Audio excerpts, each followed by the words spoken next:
Ambassador Chun stood at the center of the Great Hall on Nexus Prime. The space station was huge, floating in the dark between star systems. It belonged to no one and everyone at the same time. This was where the Galactic Council met to decide important things. Around her sat beings from across the galaxy. The hegemony representatives looked like tall gray sticks with too many arms. Their leader, Councillor Vestara, had coal-black eyes that never seemed to blink. The Zephyrians were living crystals that changed colors when they talked. Their voices sounded like wind chimes in a storm. The Talon Empire sent bird-like creatures with sharp beaks and feathers that looked like metal. They made clicking sounds when they were angry. Chun wore her best blue uniform. The Earth symbol on her chest caught the light from the station's artificial suns. She had spent years preparing for this moment. Today, humanity would ask to join the advanced members of the Council. It was a big step. Only the smartest and most developed species got to vote on the really important decisions. Honored Council members, Chun began, her voice clear and strong. I come before you today, representing the people of Earth. We have much to offer this great alliance. She pressed a button on her small device. Images appeared in the air above the hall. Pictures of human cities with tall buildings reaching toward the sky. Videos of human scientists working in clean white labs. Art from every corner of Earth, showing paintings and music and stories that made people feel things deep in their hearts. We have learned to split atoms and heal diseases, Chun said. We have written books that teach wisdom and compose music that brings peace. Our people have traveled to other worlds and built homes among the stars. Some of the council members nodded. The facts were hard to argue with. Humans had done well in the 200 years since first contact. They had built good ships and made fair trades. Their diplomats were honest, even if they sometimes asked too many questions. Chun smiled and continued. But perhaps our greatest strength is our ability to learn from the past. Human culture is rich with stories and myths that have guided us for thousands of years. These tales taught us about courage, wisdom, and hope long before we left our home world. The hall grew quiet. Then, Councillor Vestara made a sound like air leaving a balloon. It was laughter, but not the kind that showed joy. Myths? Vestara said, standing up on her long, thin legs. You speak of primitive fantasies about imaginary sky beings, as if they were science? How very amusing. The Zephyrian crystals started flashing bright red. Their leader spoke in a voice like breaking glass. We left such childish thinking behind when we learned to understand the universe through facts and data. Stories of gods who throw lightning and control the seas. This is what backward species tell themselves when they cannot explain natural events. The bird-like Talon representative spread her metal feathers wide and screeched. Evolved species abandon such delusions. We soar on the wings of pure logic, not on dreams of magic creatures. More laughter filled the hall. Even species that Chun had thought might support humanity seemed embarrassed. Ambassador Keth from the Midway Coalition shook his scaled head sadly. The Coalition had been Earth's friend since the early days of contact. But even Keth looked like he wished Chun had not mentioned the myths. Ambassador Chun, said the council leader, a floating ball of energy that spoke without a mouth. Your species has shown progress in many areas. Your technology is adequate. Your trade practices are fair. Your military follows the rules of war. But this focus on primitive storytelling suggests a dangerous level of cultural immaturity. Chun felt her heart sink. She had expected some pushback, but not this level of mockery. She tried to explain. These stories are not just entertainment. They teach us important lessons about what? Vestara interrupted. About magic hammers and invisible fathers in the sky? About heroes who cannot die and monsters that do not exist? Please. We are trying to run a galactic civilization here, not a children's daycare center. The Zephyrian crystals flashed brighter. In our star cluster, we have a saying, when you still believe in fairy tales, you are not ready to write real history. Chun tried once more. I understand your concerns, but these myths represent something deeper. They show how humans think about right and wrong, about facing danger, about protecting the weak. They are not just stories, they are evidence, the council leader said, his voice now cold and final, that humanity is not ready for advanced membership. Species that cling to primitive magical thinking pose a risk to rational decision-making. We cannot allow emotional fairy tales to influence decisions that affect trillions of lives. The vote was quick and brutal. 47 species voted against humanity's advancement. Only 3 voted in favor. Ambassador Kath was one of them, but Chun could see the doubt in his large yellow eyes dot as the council session ended. Chun gathered her things with shaking hands. 200 years of progress, and it all came down to this. Humanity was good enough to trade with, good enough to fight alongside, but not good enough to help make the big decisions. All because they still remembered their old stories. Walking through the station's corridors toward her ship, Chun passed groups of aliens talking in hushed voices.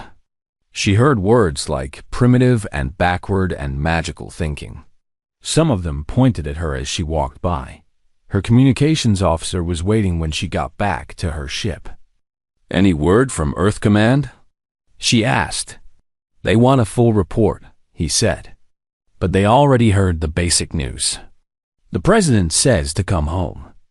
They're disappointed. Chun sat down hard in her chair. Outside the window, she could see the lights of 1,000 different ships.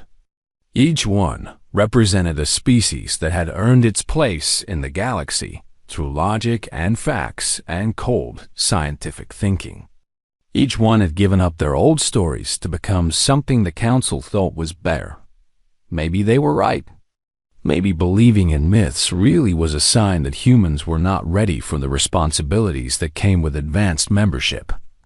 Maybe it was time to put away the old stories and focus only on the facts. But as Chun started writing her report, she could not shake the feeling that the council was missing something important. The myths were not just stories to humans. They were something more. Something the galaxy might need someday, even if they did not know it yet. 3 months passed since the council rejected humanity's request for advanced membership. Life went on in the galaxy. Ships carried goods between star systems. Scientists worked on new discoveries. Diplomats made deals and signed papers, but something was stirring in the dark spaces between the stars. Lieutenant Zara Okafor was working the night shift at Deep Space Monitor Station 12. The station was small and lonely, floating far from any planets or trade routes. Its job was to watch the empty space near the galaxy's center and report anything unusual. Most nights were quiet. Sometimes a piece of space rock would drift by. Once in a while, a ship would pass through on its way somewhere else. Zara usually spent her time reading reports or playing games on her computer. Tonight felt different. The sensors started beeping softly at first, then louder and more urgent. Zara sat up in her chair and looked at the screens. Something big was moving in the dark space near the galaxy's heart. Really big. "Computer, run full spectrum analysis," she said. The computer worked for several minutes, which was strange. Usually, it gave answers right away. When it finally spoke, its voice sounded confused. Unable to classify detected object. Readings are inconsistent with known physics. Zara frowned. Nothing was inconsistent with known physics. The council had mapped out how the universe worked millions of years ago. There were rules that everything followed. She tried again. "Computer, estimate size of detected object." Another long pause. "The object appears to be approximately 1/3 the size of our solar system." However, gravitational readings suggest much larger mass. Temporal readings are impossible. Now Zara was worried. She opened the communication channel to Council Command. Monitor Station 12 to Central. We have a Code 7 situation. Request immediate consultation with Science Division. The reply came back fast. Station 12. Did you say Code 7? Please confirm. Code 7 has not been used in over 1,000 years. Confirmed, Central. We have an unidentified object of massive scale exhibiting impossible physics near the galactic core. Within an hour, the best minds in the galaxy were looking at Zara's sensor data. Within 6 hours, a fleet of science ships was racing toward the detection zone. Within 12 hours, those ships sent back a message that made every being in the council chambers go silent. Admiral Cortex of the Hegemony Fleet spoke in a voice tight with fear. Central Command, the object is not a ship or a space station. It is alive. It is also aware of us. The thing in space had noticed the ships watching it. And when it noticed them, it spoke. The voice came through every communication system at once. It was old beyond measure, cold as the space between galaxies, and filled with a hunger that had been growing for millions of years. I am the Null Devourer, the voice said. I have slept while you small lights flickered in the darkness. Now I wake, and I hunger. This galaxy will feed me well. Panic spread through council space faster than light-speed communications. The greatest scientists examined the data and came to a terrible conclusion. The entity existed partly in normal space and partly in dimensions that their instruments could barely detect. It was immune to conventional weapons because it was not entirely made of matter as they understood it, but it could affect their reality just fine. The first star system to die was Kepler 442. It had 3 inhabited planets, with a total population of 12 billion beings. The system was prosperous and peaceful, known for its beautiful art and advanced medical research. The Null Devourer approached slowly, like a storm cloud made of night itself. As it drew near, the plants on all 3 worlds began to wither. The star itself grew dim and cold. The beings living there tried to evacuate, but their ships ran out of power when the life energy was drained from their fuel cells in the space of 6 hours. The entire system became a dead, cold place. The Devourer had not destroyed it with weapons or fire. It had simply eaten the life force that made things work. The Council's war fleets arrived, too late to save Kepler 442, but they were determined to stop the entity before it could kill again. Admiral Lex Vara commanded the largest battle group ever assembled.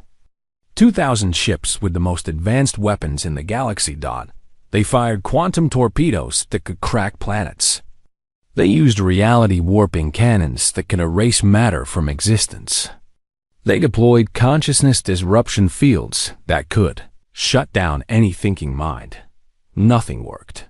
The entity absorbed their quantum energy and grew stronger. The reality-warping weapons simply passed through it without effect. The consciousness disruptors could not touch something that thought in ways no living being could understand. All ships fall back. Admiral Lex Vara ordered as the Devourer began moving toward their position. Full retreat to Council space. But the entity was faster than their ships. It caught 3 destroyers and a carrier before they could escape. The crews did not die from explosions or hull breaches. They simply stopped living as their life energy was pulled into the cosmic horror that had awakened from its ancient sleep. The survivors made it back to Nexus Prime with terrible news. The most powerful weapons in the galaxy could not harm the Null Devourer. Their best science could barely understand what it was, much less how to fight it. Emergency sessions ran day and night in the council chambers. The Zephyrians analyzed the entity's energy patterns and found them impossible. The Talon Empire's war strategists admitted they had no tactics for fighting something that existed in multiple dimensions at once. Even the proud hegemony scientists confessed that this was beyond their knowledge. "We need time to study it," Counselor Vexthara said during one desperate meeting. "Perhaps if we understand its nature better, we can find a weakness." "Time is what we do not have," replied Admiral Cortex. "Our projections show it will reach the core systems within 47 days. Evacuation fleets are already fleeing toward the galactic rim, but most civilian populations cannot move fast enough." The council leader floated in the center of the chamber, his energy field flickering with stress. "Are we truly helpless? In all our millions of years of advancement, do we have no defense against this ancient evil?" The silence that followed was answer enough. The greatest civilizations in the galaxy, the beings who had mocked human myths as primitive thinking, had no solution for something that was older than logic and hungrier than reason. Deep space monitors tracked the Devourer's path through the galaxy. It moved from system to system like a plague, leaving only cold emptiness behind. The refugees fleeing before it brought stories of hope turning to despair, of life becoming death, of light fading into eternal darkness. And in the council chambers, the species that had rejected humanity's advancement because of their belief in old stories now faced something that made those stories seem almost scientific by comparison. The countdown continued. 46 days until the core systems died. 45 days until the heart of galactic civilization became food for something that should not exist.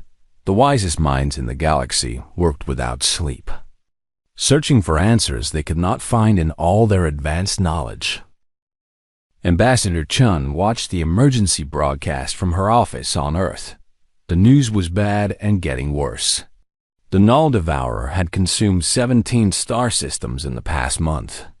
Refugee ships packed with scared beings were streaming toward the outer edges of the galaxy, hoping to outrun the ancient hunger that chased them.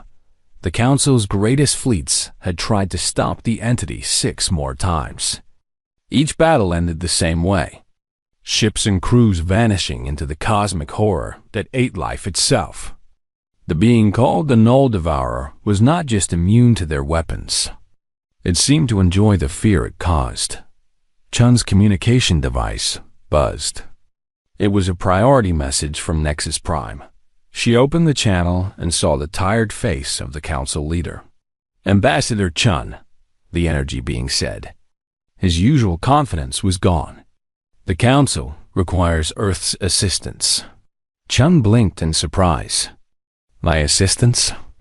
3 months ago, you told us we were too primitive to help make galactic decisions." "The situation has changed," the council leader admitted.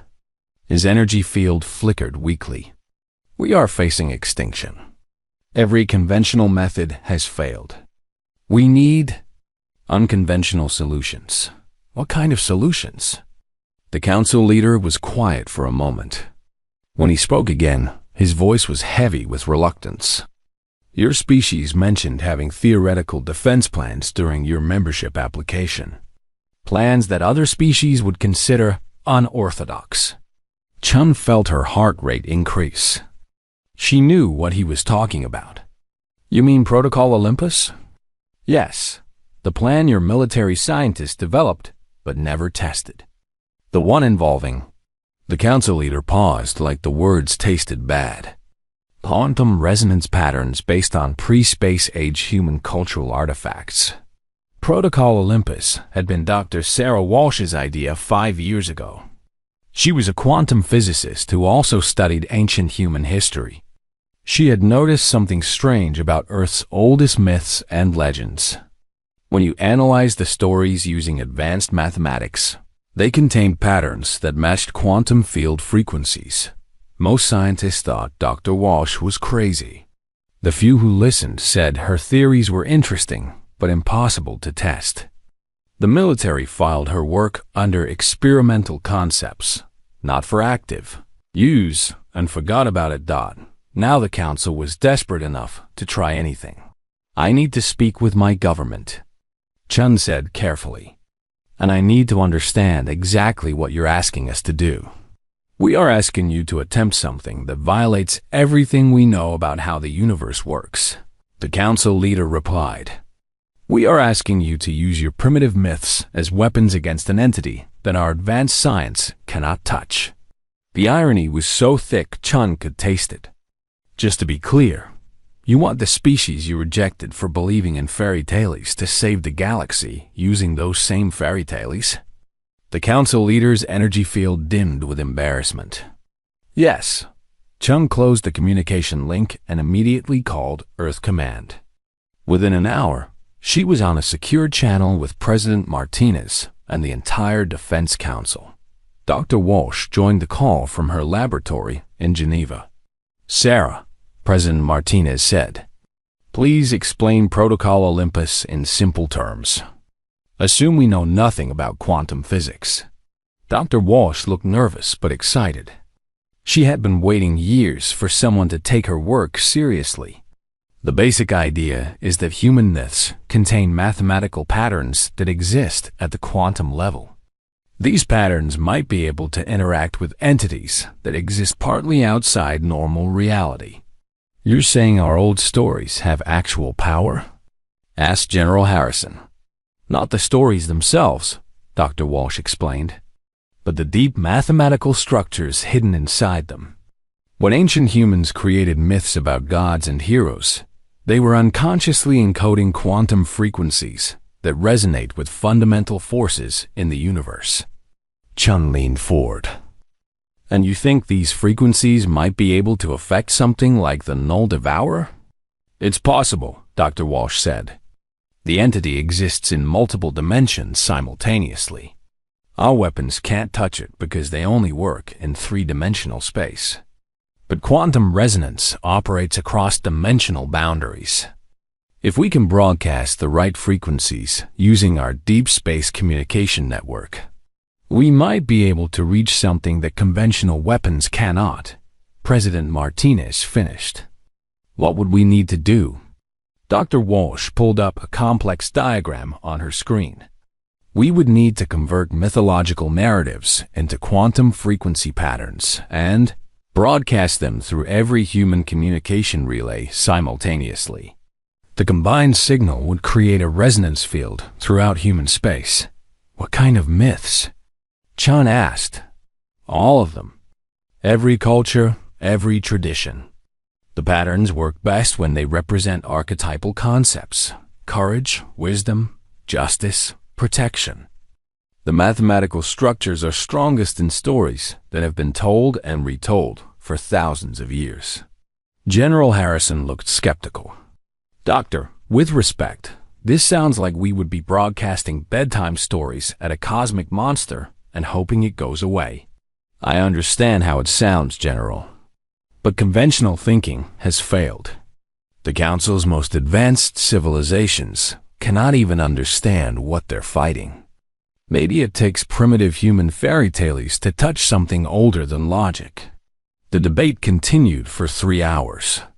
Scientists argued about theoretical frameworks. Military leaders worried about looking foolish in front of alien allies. Politicians discussed the consequences of failure. Finally, President Martinez called for quiet.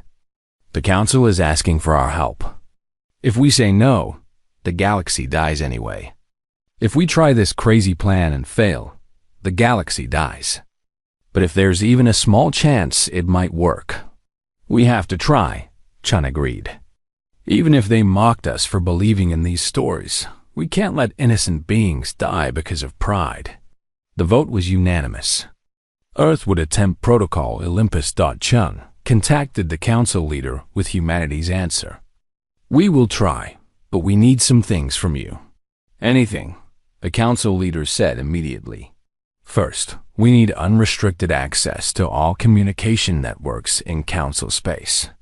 Second, we need every ship in your fleets to retreat to minimum safe distance.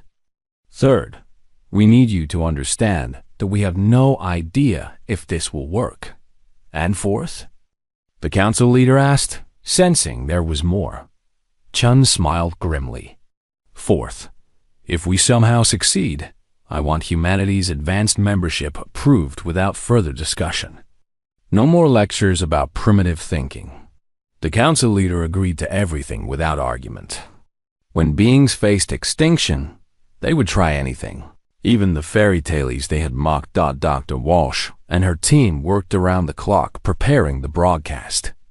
They converted thousands of myths into quantum frequency patterns. Stories of Thor's hammer became electromagnetic resonance codes. Tales of Athena's wisdom transformed into information theory algorithms.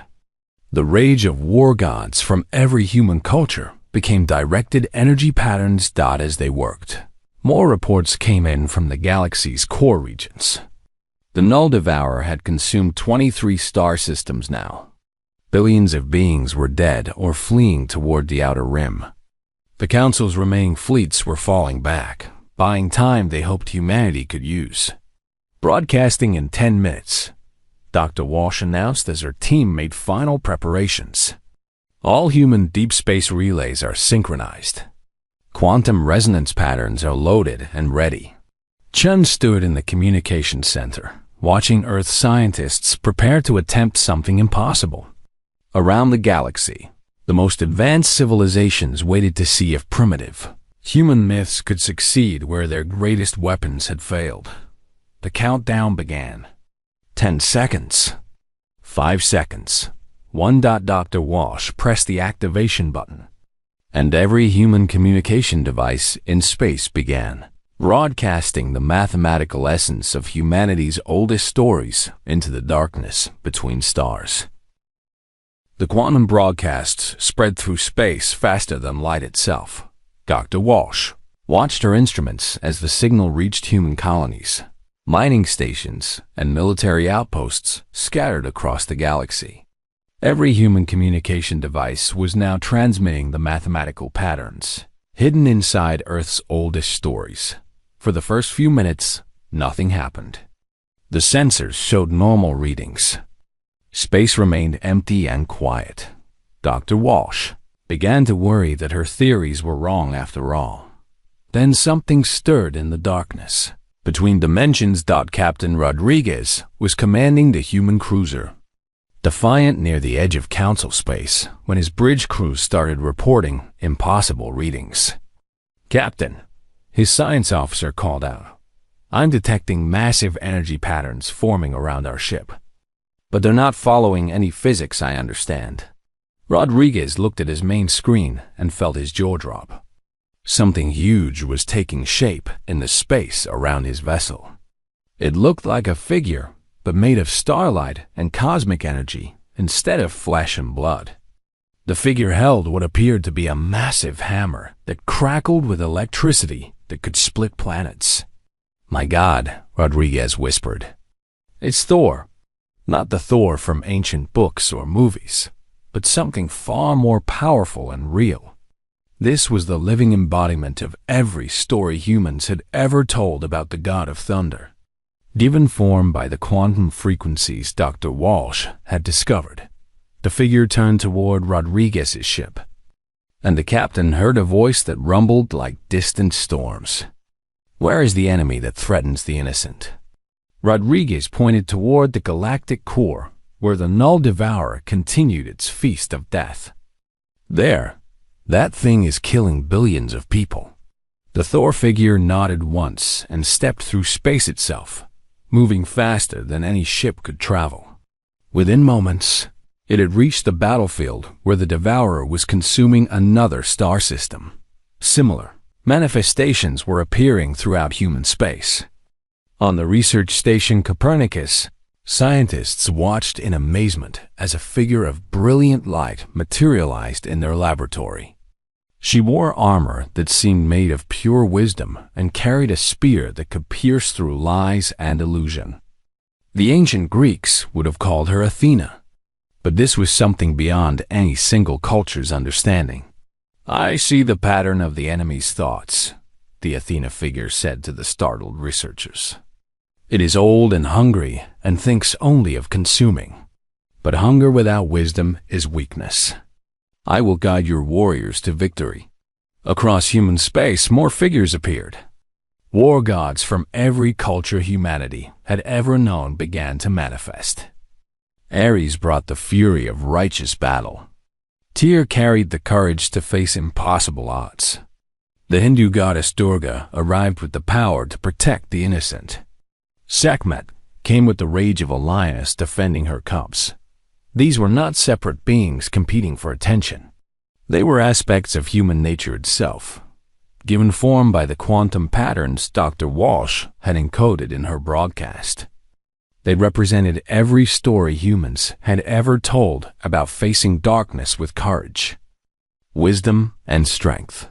Admiral Chun, commanding the human fleet near Nexus Prime, received reports from across the battle zone. "Admiral," her communications officer said with wonder in his voice, "our ships are reporting assistance. They say mythological figures are fighting alongside them." "Show me," Chun ordered. The main screen displayed the battle raging near the galactic core. The Null Devourer, vast as a solar system and hungry as a black hole, was locked in combat with beings that should not exist. Thor's hammer struck the entity with lightning that actually made it recoil in pain. War gods from a dozen cultures attacked with weapons forged from pure concept rather than metal. For the first time since awakening, the Devourer was taking damage. The cosmic horror's voice echoed through space, filled with shock and rage. "What are these things? They are not matter. They are not energy. How do they wound me?" Athena's voice answered, clear and strong. "We are what this species calls myths, but what the universe knows is truth. We are the thoughts and dreams made real by those who refuse to accept that darkness must win." The battle was unlike anything ever seen before. It took place simultaneously in normal space and in the realm of living ideas.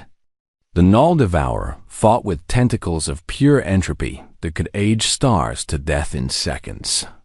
The human mythological figures countered with weapons that existed more as concepts than physical objects. Thor's hammer Mjolnir struck not just with force, but with the idea of justice protecting the innocent.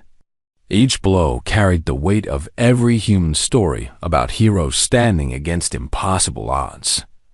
Durga's many arms wielded swords that cut through the entities, defenses because they represented the unbreakable will to protect what matters most. The Devourer began to retreat, something it had not done in millions of years.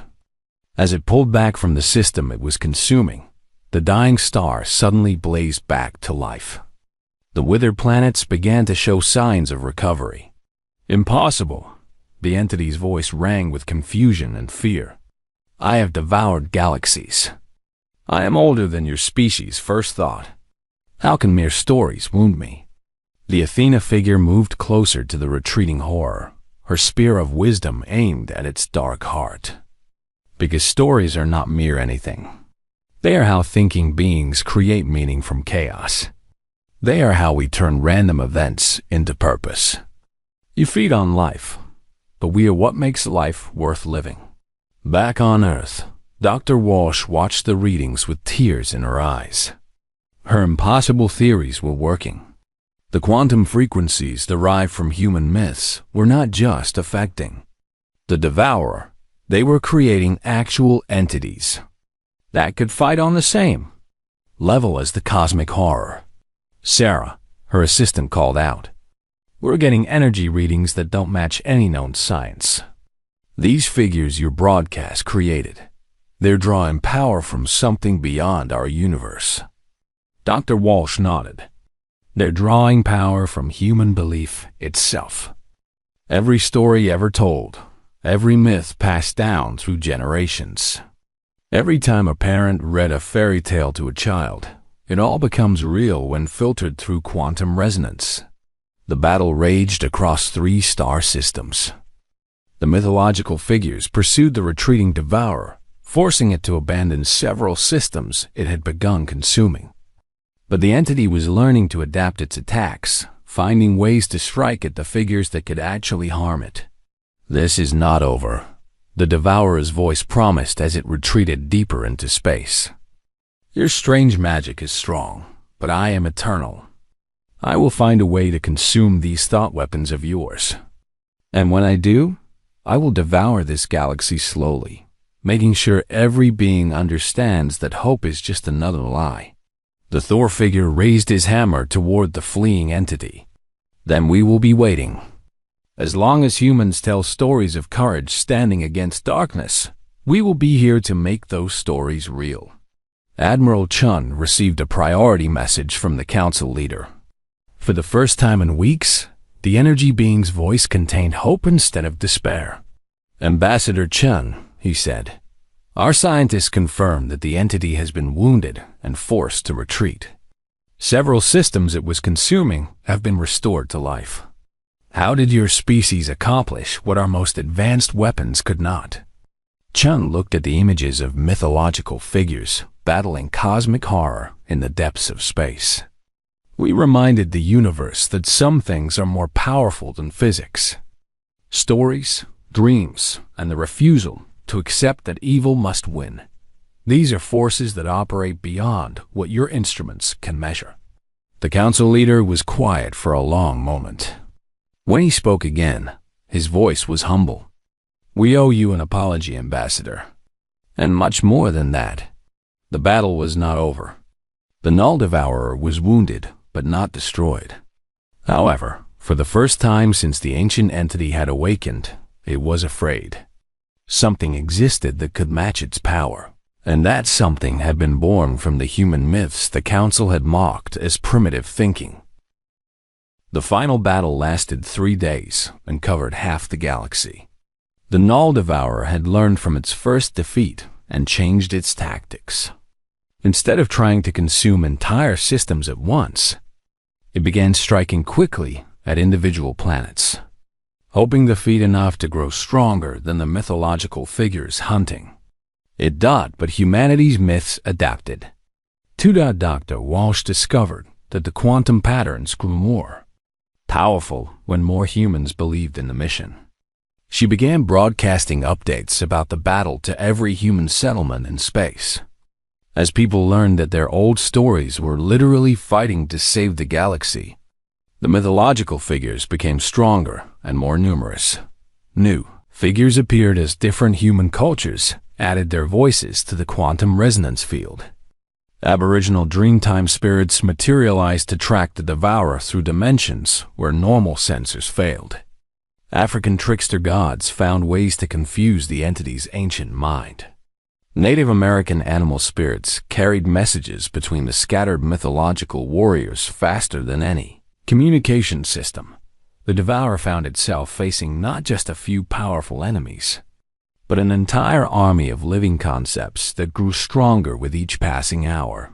Admiral Chun watched from the bridge of her flagship as the battle reached its climax near the galactic core. The space around the Null Devourer was filled with figures of light and legend, each one representing thousands of years of human storytelling. Thor's hammer struck in perfect coordination with Durga's swords. Athena's wisdom guided Tyr's courage. War gods and peace goddesses worked together in ways that should have been impossible. Admiral, her tactical officer, reported, "The entity is showing signs of critical damage. Its energy patterns are destabilizing." On the main screen, they could see the Null Devourer writhing as weapons made of pure story struck its cosmic form. For the first time in its ancient existence, the entity was truly afraid. It had fed on galaxies, but it had never faced anything like this. Enemies that became stronger when people believed in them. Enough! The Devourer's voice screamed across space. "I withdraw from this cursed galaxy. Your thought weapons burn like acid, and your story spears pierce dimensions I thought were safe. I go to sleep in the dark between galaxies, where your myths cannot reach." The Thor figure raised his hammer one last time. "Run then, Eater of Light. But know this, as long as any being in this galaxy tells stories of courage standing against the dark, we will be watching for your return." The Null Devourer gathered itself into a form like a black storm cloud. the size of a star system, and began moving toward the galactic edge. It moved faster than it ever had before. Desperate to escape the impossibly painful touch of living myths, as it fled, something amazing happened. The star systems it had drained of life began to recover. Plants grew back on dead worlds. Stars rekindled from cold ashes. The life energy the entity had stolen flowed back into the places it belonged. The mythological figures watched the devourer disappear into the emptiness between galaxies. Then slowly began to fade back into the quantum field that had birthed them. But before they vanished completely, each one looked toward Earth with what might have been gratitude. We returned to the realm of stories, Athena's voice whispered across space. But we are always here when wisdom is needed to guide courage against impossible odds. Thor's final words rumbled like distant thunder. The innocent are safe. The darkness flees.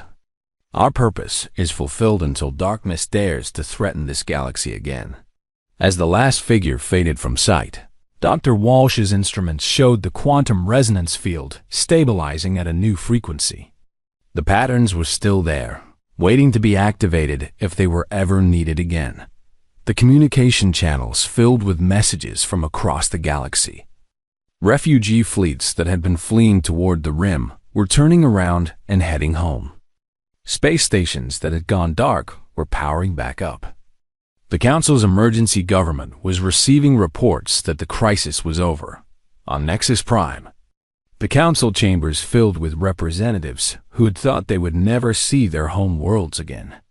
The Council leader's energy field burned brighter than it had in months. "Beings of the Galactic Council," he announced. "We have survived extinction because one species was willing to try what seemed impossible. The humans have saved us, all using weapons we did not understand and could not believe in." Councilor Vexthara stood on her long, thin legs, looking smaller and more humble than anyone had ever seen her.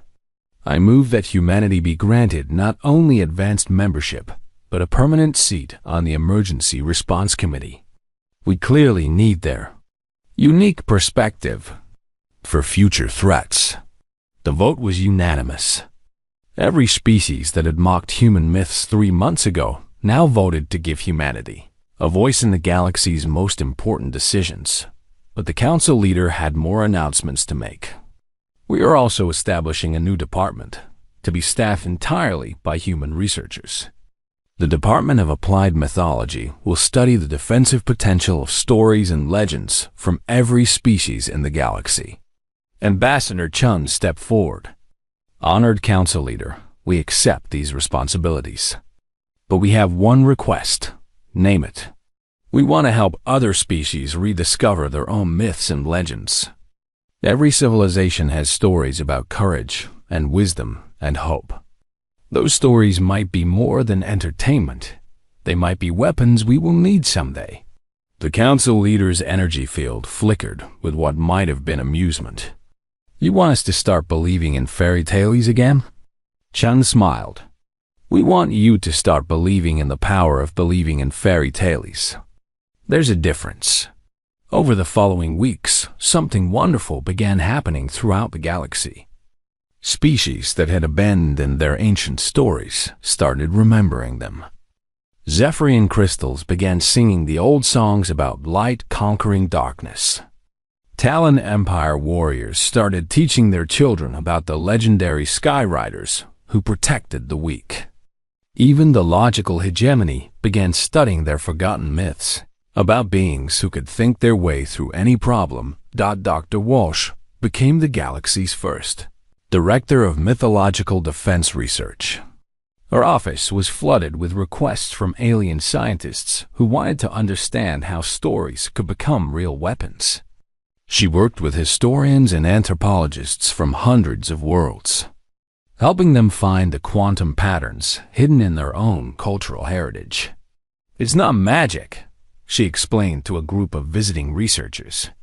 "It's advanced physics that operates through belief and narrative structure.